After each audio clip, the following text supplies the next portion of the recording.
আমার হাতে সময় কম, খুবই অল্প সময়, খুবই টেনশনে আছি, দুশ্চিন্তায় আছি। আমার হচ্ছে TOEFL স্কোর লাগবে। এখন আমি কি পারবো কিনা? বাই দ্য ওয়ে, স্কোর তো লাগবে, সময়ও কম। কিন্তু ঝামেলাটা হচ্ছে আমি ইংরেজিতে কিছু পারি না। বেসিক লেভেল একেবারেই দুর্বল। সেক্ষেত্রে আমি অল্প সময়ে পারবো কিনা? এরকম ভুলভুলাইয়ার ভিতরে যদি আপনি থেকে থাকেন, এরকম পাজলের ভিতরে যদি আপনি থেকে থাকেন এবং এরকম হোপলেস সিচুয়েশন যেখানে দাঁড়িয়ে আসলে আর কোনো আশা করা যাচ্ছে না, এই জায়গাতে যদি আপনি থেকে থাকেন তাহলে আজকের এই লেসনটি শুধুমাত্র আপনার জন্য। একটু কষ্ট করে ভিডিও শেষ পর্যন্ত থাকতে হবে। যেখানে সব শেষ সেখান থেকেই আপনার হচ্ছে TOEFL বাংলাদেশের জার্নি শুরু হবে ইনশাআল্লাহ। একটু কষ্ট করে ভিডিও শেষ পর্যন্ত থাকতে হবে। Before that, welcome to our channel TOEFL Bangladesh, preferably number one platform in Bangladesh for TOEFL preparation, where we are trying to make your TOEFL journey easy. Learn TOEFL with fun, that is our motto and following that. যদি 24/7 আমাদের সাথে connected থেকে TOEFL preparation নিতে চান, please like our Facebook page and join our Facebook group. সেগুলো link description দেওয়া আছে। আপনি যদি TOEFL প্রস্তুতি রিলেটেড যে কোনো ধরনের প্রবলেম ফেস করেন, with just one comment away from আপনার থেকে একটা কমেন্টের দূরত্বে আছি। Without wasting time, let's roll on to our computer screen.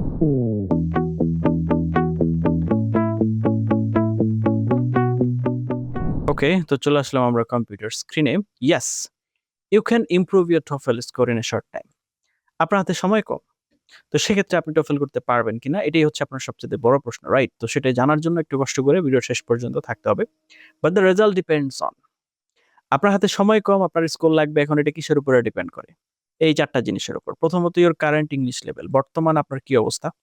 Your target score, আপনার টার্গেটেড স্কোর কত? সাপোজ এখন হচ্ছে 0 to 6 স্কেলের ভিতরে হচ্ছে আপনার হয়। এখন আপনি একেবারে 0 লেভেলে বর্তমানে আছেন, আপনার 7 দিনের ভিতরে 6 লাগবে, এটা তো পসিবল না। ডেইলি স্টাডি আওয়ার্স, এখন আপনার সময় কম, আপনি প্রতিদিন 2 ঘন্টার বেশি টাইম দিতে পারেন না, এটাও হবে না। এখন আপনার হচ্ছে সময় আছে 7 দিন, আপনি প্রতিদিন 12 ঘন্টা 15 ঘন্টা করে পড়াশোনা করবেন, ওটার আবার ব্যাপার আলাদা। কনসিস্টেন্সি অফ প্র্যাকটিস, আপনি প্রতিদিন ঠিকঠাক মতো পড়াশোনা করছেন কিনা। তাহলে টিপিক্যাল ইমপ্রুভমেন্ট টাইমলাইন, হ্যাঁ, ধরেন আপনি একেবারে বিগিনার লেভেলে আছেন, A1 A2 লেভেলে আছেন, আপনার টার্গেট হচ্ছে 60 প্লাস, মানে হচ্ছে 4 আউট অফ 6 এর মধ্যে। তো সেক্ষেত্রে আপনার 2 থেকে 4 মাস লাগতে পারে। Elementary A1 to A2 to B1, এটা হচ্ছে আপনার 4.5 লাগবে, সেক্ষেত্রে আপনার হচ্ছে 1 থেকে 3 মাস পর্যন্ত লাগতে পারে। ইন্টারমিডিয়েট B1 to B2, এক্ষেত্রে আপনার 5 লাগবে বা 90 প্লাস লাগবে 5, সেক্ষেত্রে হচ্ছে 3 to 8 উইকস লাগতে পারে। আপার ইন্টারমিডিয়েট B2 প্লাস, আপনার ধরেন 6 লাগবে, সেক্ষেত্রে আপনার 2 to 6 উইকস লাগতে পারে। আপনি যদি আপার ইন্টারমিডিয়েটে থাকেন, বুঝেন ব্যাপারটা। Okay, first test TOEFL improve strategy number 1, focus on high impact skills. TOEFL test: reading, listening, speaking, writing. Many students spend too much time learning grammar and not enough time practicing TOEFL. তো সুতরাং আপনার যেহেতু সময় কম, খুব বেশি গ্রামারে মনোযোগ দেওয়া যাবে না, সরাসরি TOEFL এর প্র্যাকটিস শুরু করতে হবে। 80-20 rule, spend 40% time on speaking, 30% listening, 20% reading and 10% হচ্ছে writing। তার মানে এই সিরিয়ালে নিচের দিকে আসবেন। Speaking and listening usually improve scores fastest. তার মানে স্পিকিং এবং লিসনিং এ সবচেয়ে দ্রুত ইমপ্রুভ করা যায়। ইতিহাস সাক্ষী, সবচেয়ে সময় বেশি লাগবে রাইটিং ইমপ্রুভ করতে, এটাতে আমরা মনোযোগ দিব না। Number 2, improve speaking quickly. তো সেক্ষেত্রে আমরা কি করব দেখেন, TOEFL স্পিকিং টেমপ্লেট একটা দিচ্ছি আপনাদেরকে মডেল আনসার বোঝার জন্য। Do you prefer studying alone or with friends? I prefer studying alone for 2 reasons. First, I can focus better without distractions. Second, I can study at my own pace. For example, when preparing for English exams, I usually study alone because it helps me manage my time effectively. Therefore, I believe studying alone is more productive. Okay, this structure works for many independent speaking questions. Number 3, shadowing technique. Listen and repeat immediately. Resources: TED Talks, voice of America learning English, British broadcasting centre learning English, এগুলো থেকে আপনারা করতে পারেন। Now practice: listen to one sentence, প্রথমে এক sentence, তারপর pause, repeat exactly, copy pronunciation, rhythm and stress. 15 minutes daily can significantly improve fluency. Okay, এরপরে হচ্ছে number 4, master note taking. TOEFL listening rewards good note taking, আপনাকে note নেওয়া জানতেই হবে, otherwise আপনি এখানে বিপদে পড়ে যাবেন। তাহলে example notes: lectures, trees absorb carbon dioxide and release oxygen. Notes: trees absorb CO2, release O2। খুব সহজে নোট নিতে পারছেন। Don't write full sentences. Now number 5, learn academic vocabulary.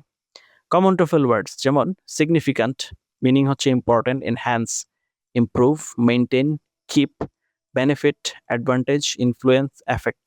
তারপর হচ্ছে efficient, effective, reliable, dependable, acquire, obtain, try to learn 10 to 15 words daily.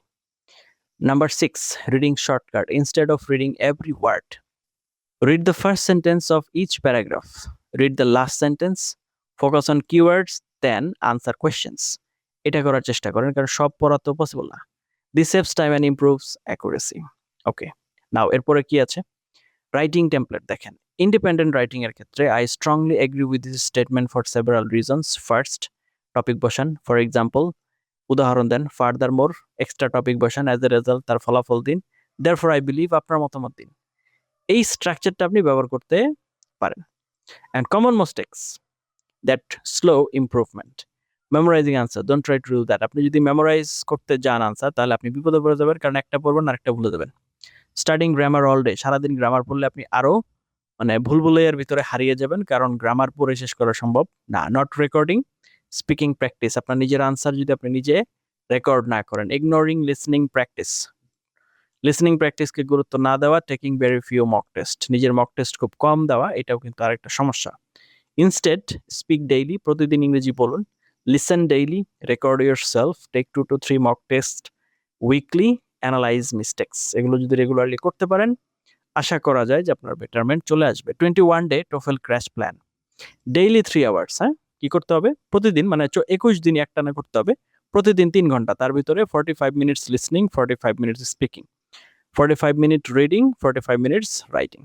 তাহলে every week কি করতে হবে? 2 ফুল টোফেল মক টেস্ট দিতে হবে। Review all mistakes, create a vocabulary notebook. Since you have mentioned, যেহেতু আপনি টার্গেট করেছেন before that you are preparing for TOEFL, if you tell, তো আপনি যদি মনে করেন যে আমাদের দরকার, মনে করেন আপনার যে কোনো ধরনের প্রবলেম আপনি আমাদের সাথে শেয়ার করতে পারেন। আমরা চেষ্টা করব আপনাদেরকে সেই বিষয়ে গাইড করার জন্য। ততক্ষণে আপনারা আশা করি সমস্ত ডিটেইল বুঝে গিয়েছেন এবং দেখেছেন যে আসলে আমরা কি চাচ্ছি, কেন চাচ্ছি, কিভাবে চাচ্ছি, এবং আপনার কি দরকার হবে আপনি যদি টোফেল প্রিপারেশন নিতে চান, যদি আপনি একেবারেই শুরুর অবস্থায় থাকেন এবং আপনার হাতে যদি সময় কম থাকে। মাথায় রাখবেন, সবার জার্নি একরকম না। এখন আপনার কোন একটা জায়গায় যাওয়ার জন্য 5 ঘন্টা সময় আছে, আপনি অটো রিকশা নিতে পারেন। আপনার কোন একটা যাওয়ার জন্য সময় হচ্ছে 3 ঘন্টা, আপনি বাস যেতে পারেন। আপনার সময় আছে 2 ঘন্টা, আপনি প্রাইভেট কার ভাড়া করতে পারেন। আপনার সময় আছে 1 ঘন্টা, আপনি ট্রেনে উঠতে পারেন। এখন আপনার সময় আছে 10 মিনিট, এগুলো কিচ্ছুতে কাজ হবে না। আপনার কি লাগবে? প্লেনে উঠতে হবে, এছাড়া দ্বিতীয় কোনো অপশন নাই। আপনার সময় আছে 2 মিনিট, তখন রকেটে চিন্তা করতে হবে, কিন্তু আপনার তো পৌঁছাতেই হবে। সো আছে, অপশন নেই ব্যাপারটা এমন না, অপশন আছে, এবং সেটা আপনি করতে পারবেন কিনা এটাও নিয়েও দুশ্চিন্তার কারণ নেই, কারণ আপনাকে পারতেই হবে। there is no other option। কারণ মানুষের যখন ক্ষুধা লাগে তখন সে চিন্তা করে না যে খাবার কোথায় পাবে, তার চিন্তা হচ্ছে খাবার জোগাড় করতে হবে। সে কি শিকার করতে পারবে না পারবে এগুলো তো চিন্তা করার টাইম নাই তার। একটা সিংহ কখনোই চিন্তা করে না যে আমি কি শিকার করতে পারবো নাকি পারবো না, সে just wait for the opportunity. তো সুতরাং আপনাকে এভাবে চিন্তা করতে হবে। যাই হোক, এত বন্ধুর সাথে ছিলাম, তার জন্য অনেক অনেক ধন্যবাদ। আমরা চেষ্টা করেছি আপনার টোফেল জার্নিকে ইজি করার জন্য। যে কোনো ধরনের issue TOEFL related, we're just one comment away from you. আপনাদের থেকে একটা কমেন্টের দূরত্বে আছি। আপনারা যা যে কোনো ধরনের প্রবলেম আমাদেরকে জানান, we will be there for you. আমি আছি, আমার সম্পূর্ণ টিম আছে আপনাদেরকে গাইড করার জন্য। ইনশাআল্লাহ আমরা থাকবো আপনাদের পাশে। Thank you for watching until now. Let's meet in some other video. Have a nice time. আসসালামু আলাইকুম ওয়া রাহমাতুল্লাহি ওয়া বারাকাতুহু।